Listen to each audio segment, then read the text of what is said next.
recent years, we've witnessed a troubling trend where certain black content creators, often struggling to find their footing in their respective fields, have turned the white supremacist ideologies rooted in hate and division. This shift is not just a personal failure, it's a betrayal of the values that many of us hold dear. These creators, in their pursuit of fame or financial gain, have opted for the allure of easy answers and quick rewards, often at the expense of the black community. Seduced by the glitter of Judas trinkets and proximity to power, they trade integrity for influence and align themselves with systems built to oppress their own. Today's roll call includes a crop of black content creators who, like William O'Neill and countless other sellouts before them, have chosen collaboration over liberation, comfort over courage.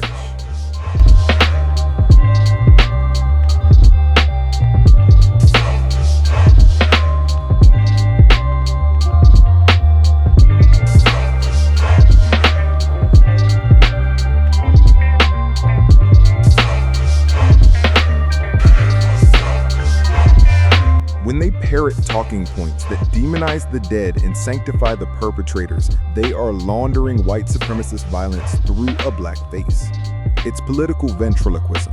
The puppet mouth moves, but the hand at the back belongs to the very forces that built prisons instead of schools, tanks instead of hospitals, and borders instead of bridges. They criminalize the victim not because they believe in justice, but because they've internalized the lie that proximity to whiteness will save them. It won't.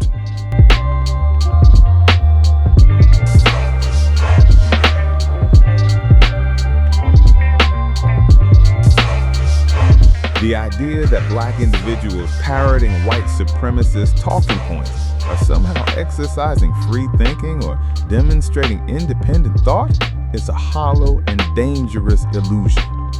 True independent thinking challenges systems of power, interrogates history, and seeks liberation, not validation from those invested in black marginalization.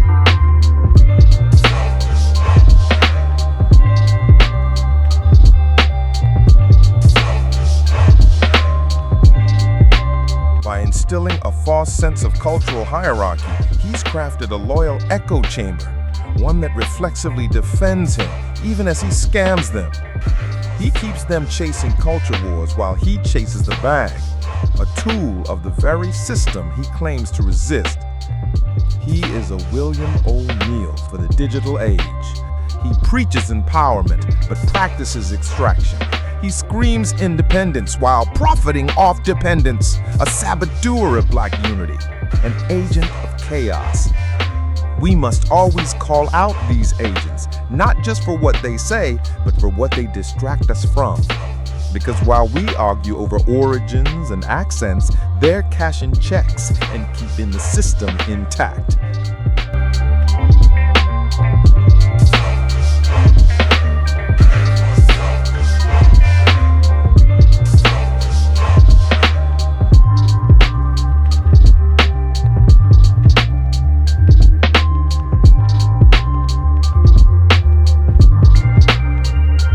These individuals cloak themselves in the language of progress while amplifying narratives that uphold white supremacy, policing black thought and silencing radical imagination in exchange for clout, checks, and crumbs from corporate tables.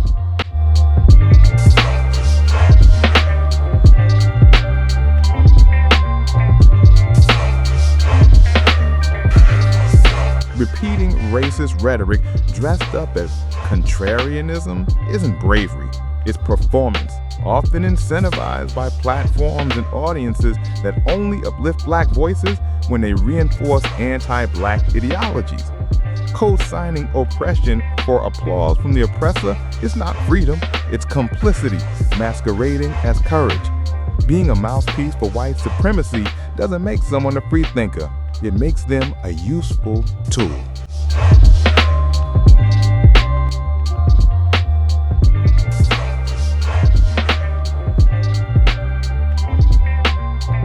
What a black man who shamelessly parades himself as a mashup of buffoonish, cartoonish stereotypes, loud, performative, and pandering, earns an invitation to the White House for Black History Month under Donald Trump, while Black scholars, scientists, engineers, philanthropists, and entrepreneurs who've made real measurable contributions to their communities are left unacknowledged. It lays bare the depth of contempt Trump holds for Black people.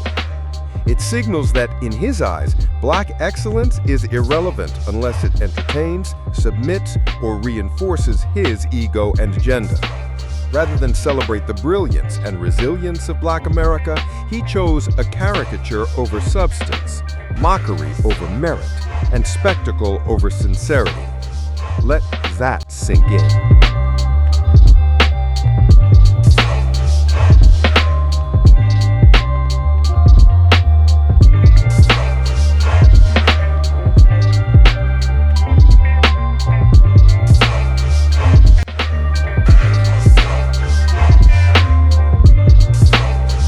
Their betrayal may be digital now, but the damage is as real as ever, measured in misled followers, deluded movements, and the quiet satisfaction of those who never had to lift a finger to divide us.